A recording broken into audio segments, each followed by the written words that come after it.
conquête de la souveraineté passe avant tout par l'exploitation des ressources nationales au profit de nos populations.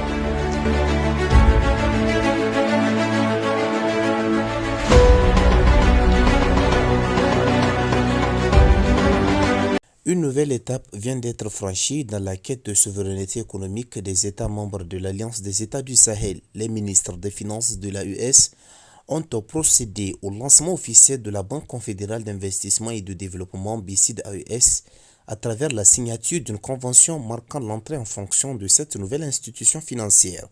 Cet acte représente un tournant majeur pour les économies de la région.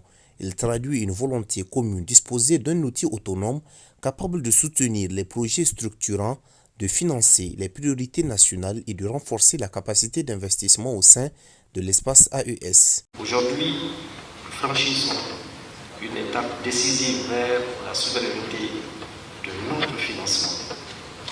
Cette banque est le véhicule de notre autonomie décisionnelle. Elle permettra de mobiliser l'épargne régionale au service de nos propres projets structurants selon nos calendriers, nos normes et nos visions de développement. Ça va nous permettre de passer à un autre niveau sur les questions de développement de notre confédération parce que c'est une question de stabilité financière, c'est une question de développement économique et de financement de projets structurants.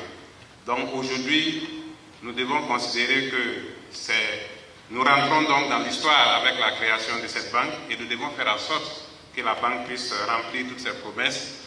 La signature de cette convention symbolise la mise en marche d'une dynamique visant à bâtir un cadre financier souverain pensé par les États membres et piloté selon leur propre orientation de développement. BCID-AES incarne la vision d'un espace prospère à travers un développement endogène où les infrastructures, l'énergie, l'agriculture, l'industrie et l'innovation technologique deviennent les catalyseurs d'un développement humain durable.